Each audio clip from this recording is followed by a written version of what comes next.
All right. Welcome once again. This is part 3 with Coach Chenjerai, Mukandionak.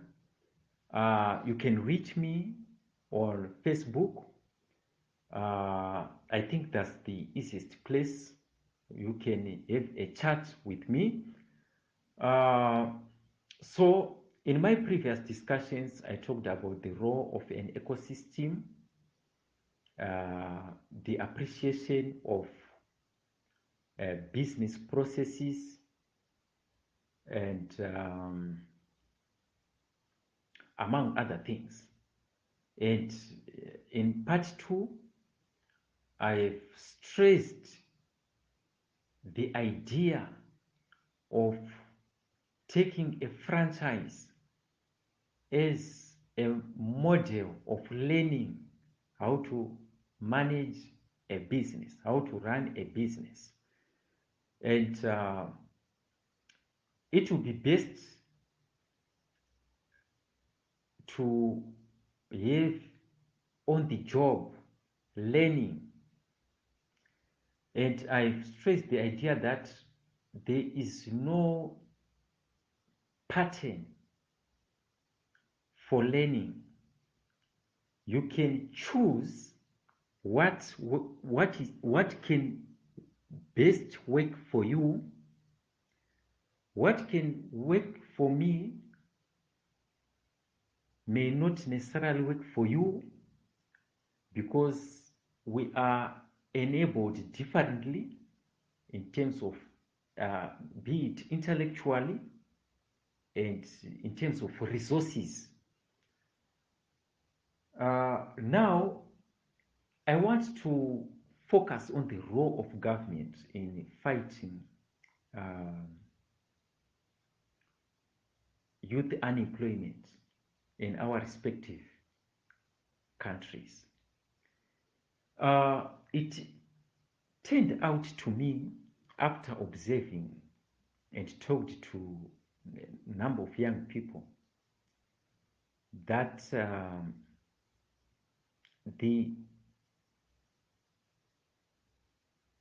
what we call youth unemployment, it's a symptom of some factors that many governments have failed to identify. And if you fail to identify a problem, you will not be able to design a solution for that problem.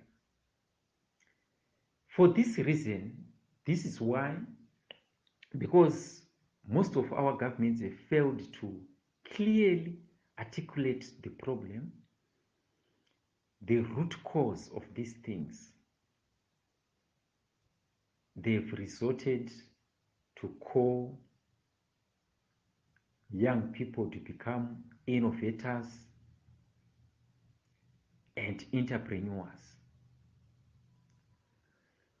But here is the thing. Innovation, I think, is an overused word. For so many years, we have heard politicians going to the podium calling young people to be innovative. To be innovative. And our understanding for innovation is this equation: imagination plus experience is equal to innovation. Imagination plus experience is equal to innovation. And another point that is crucial is that innovation only happens when there is an ecosystem of innovation. Without an ecosystem of innovation, nothing will happen. Because innovation on its own requires resources.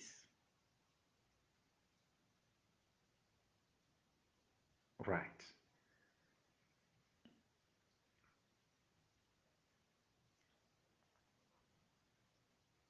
What I think should be done to solve this unemployment problem is to design what I call entrepreneurial villages. Entrepreneurial villages, these are communities which will unite imagination, which we normally find in young people, and experience. And in this case, we are roping in older generation. And if we do the mentoring, both upward mentoring and reverse mentoring, old people or the elders, those experienced, will be mentoring these young people, and in reverse, the young people will do what we call reverse mentoring the elders. That combination will lead to what I call innovation, which is a product of an ecosystem of innovation. Now,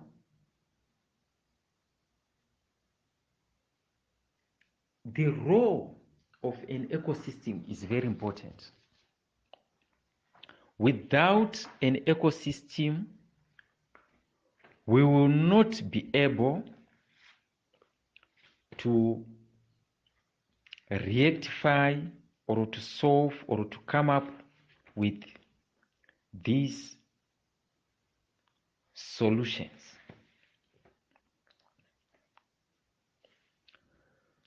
So,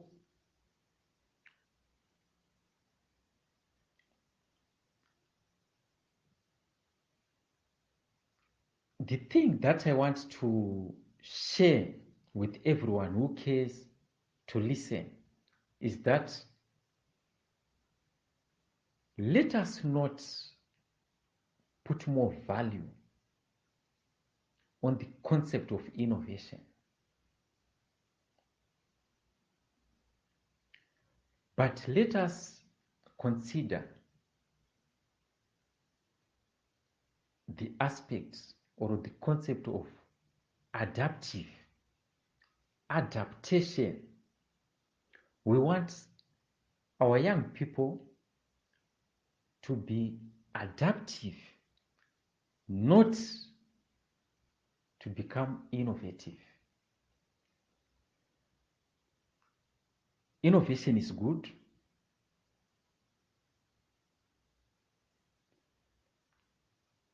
but the process of innovation is rather complex. We need to create an innovation strategy. We need to design an innovation system. We need to build an innovation culture. And these things required great minds. Right. But the concept of adaptation, where we are saying young people must adapt to the environment.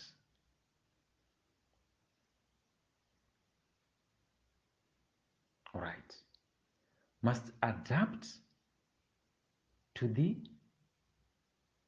environment. If they adapt to the environment, it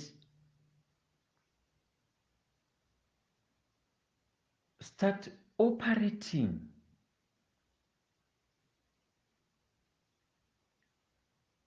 in this environment,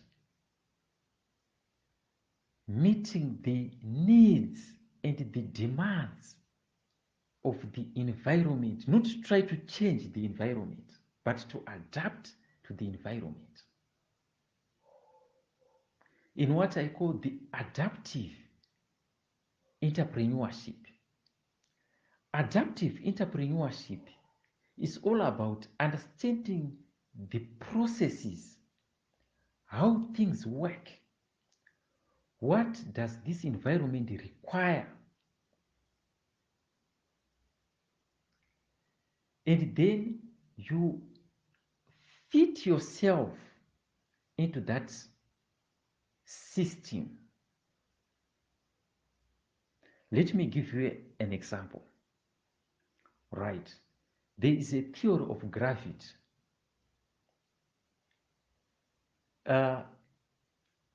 Someone who is adaptive will know that if I jump from that tall building, I will not go upwards. I will fall down. So there is no need for them to test whether this law works or not, because it's a tried and tested. But the innovators will say, why is it birds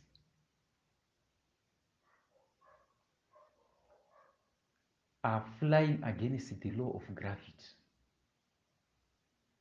Then they start researching. And it is from those researches that we now have aeroplanes. But now, how many years does it take to come up with these outcomes, innovative outcomes? It takes a lot of years and deliberate efforts.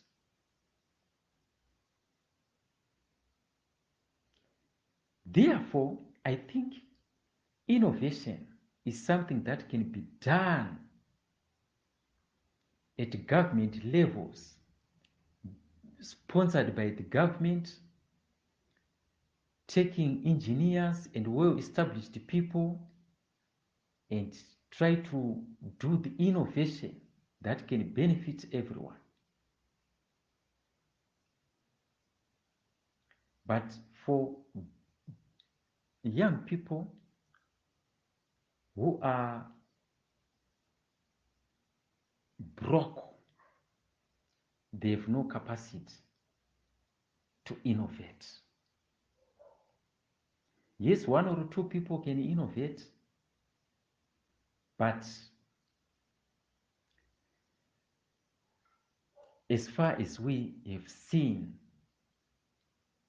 now, those innovations don't go very far because other people in various other stakeholders in various ecosystems will not buy this, will not allow this innovation by a broke young man to disrupt their businesses. Because innovation is something that must disrupt another person's business or the whole chain, the whole consumption chain. It means some people have to be laid off or etc. But those people will resist the change. So basically, that's what I think about innovation. Right. Uh,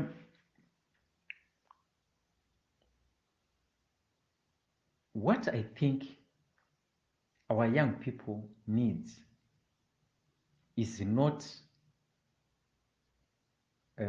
innovation or to be innovative, but what they need is not even capital. Because even if we give them capital, and the problem is, as we have seen, is that they will not be able to turn that capital, that money, into capital. Initially, it's money.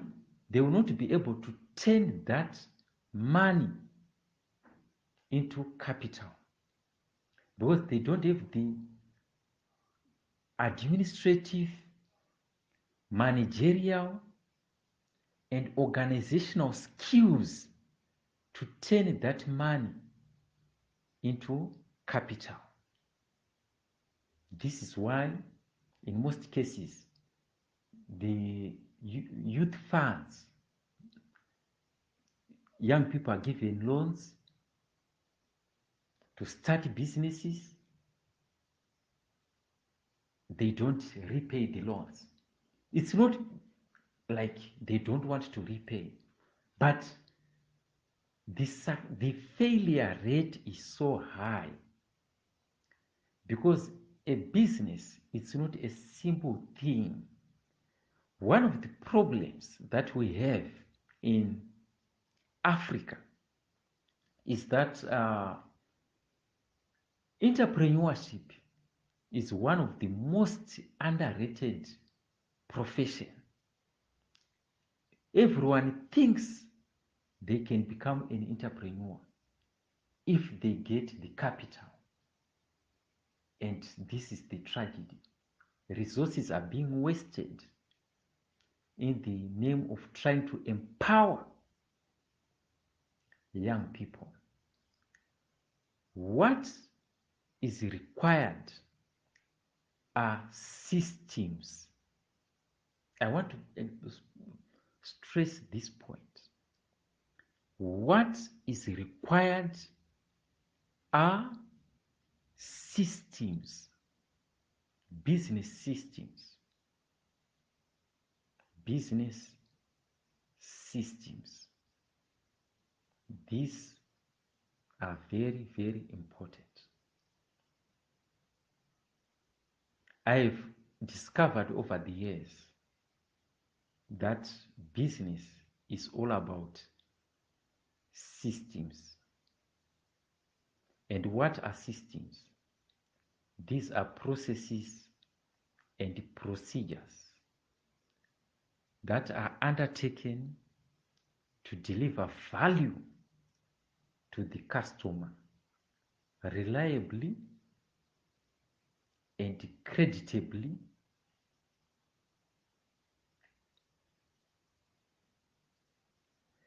Business systems. A business with a system is a business under control. Yes, it's a business under control. It's a business that pays tax. It's not like these entrepreneurs don't know how to pay tax. They know, but they don't have the systems that pay tax. It's not an entrepreneur who will decide that they want to pay tax. It's a business system that pays tax. It's a business system that pays creditors. It's a business system that collects money from debtors. And people are just there to run or to oversee or to implement these systems. It means we can have people who are not smart running smart systems and produce good results.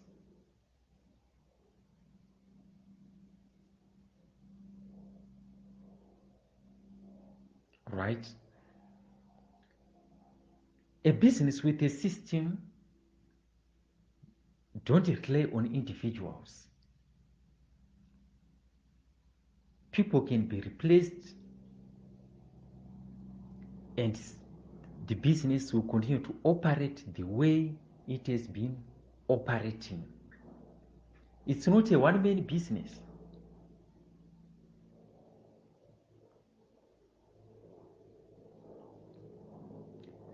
Now,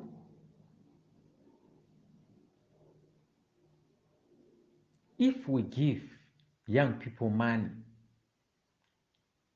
to start projects and they don't really know anything about systems, we are wasting resources. Because that money is going to disappear without even them, the young people, knowing that they are losing money. They will not be able to track where the money is going because they don't have the systems. So where do we get the systems? This is the question that I want to answer. I'll go back again to the concept of a franchise.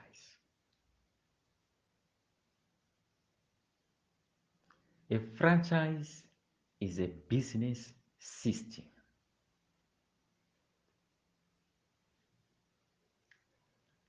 I think many economies in Africa, they don't need innovation.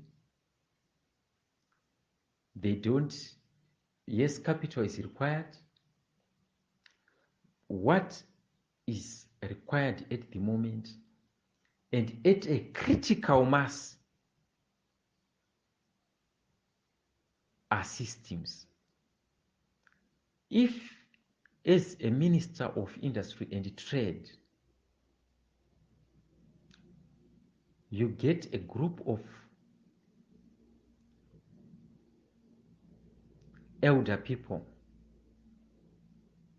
who know and understand business systems, or to approach franchise owners and invite them and say to them, we have a lot of capital in our country and we want to use that capital to empower our young people. And we want you to come with your systems, your business systems, so that these young people, we can buy them into your business systems. If you can say,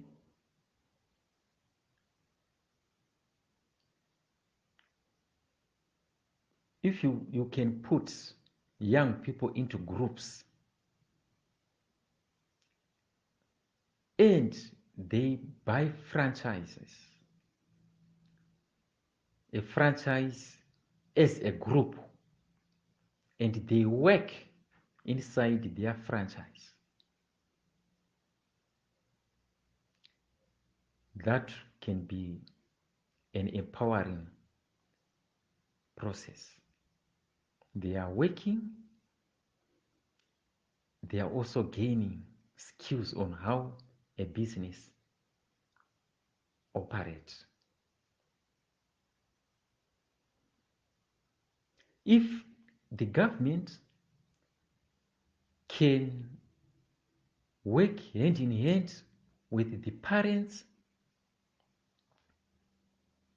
and have more of these franchises,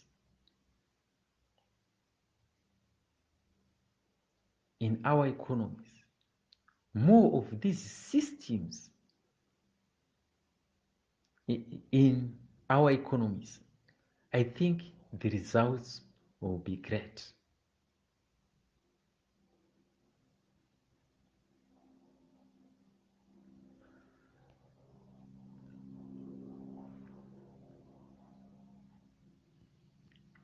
Now, one may ask, where will the government get the money? And the answer is very simple. The government doesn't have to invest its money. The government will simply act as a guarantor.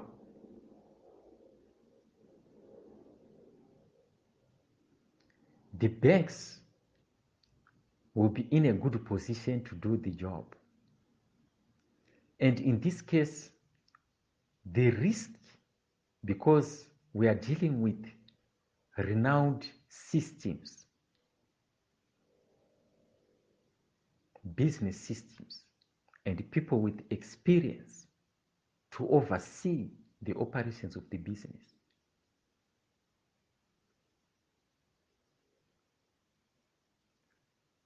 The risk of failing, the rate of failing, in my view, will be considerably lower than if young people, a group of young people,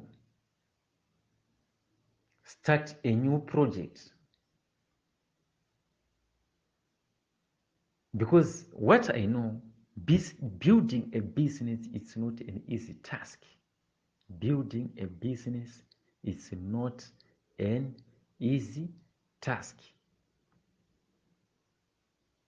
If it was easy, everyone would have been doing it, because everyone wants to be financial, to have financial freedom. But now, so the banks are looking for bankable projects, and franchises are bankable projects. Franchises have got a template that are easy to follow and implement. So this is what I think. If we can have a critical mass of business systems in our economies, it's easier to formalize our capital. Because one of the reasons why we are failing is that much capital is circulating around informal, is circulating inside the informal economy.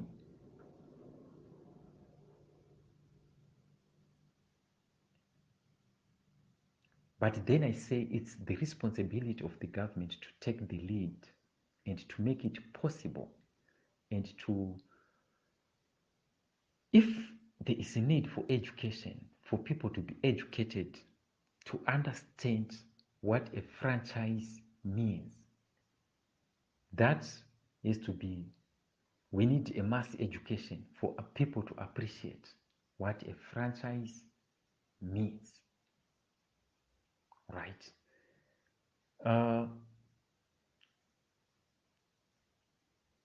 Some people can go to university, others will go direct into the franchise schooling system.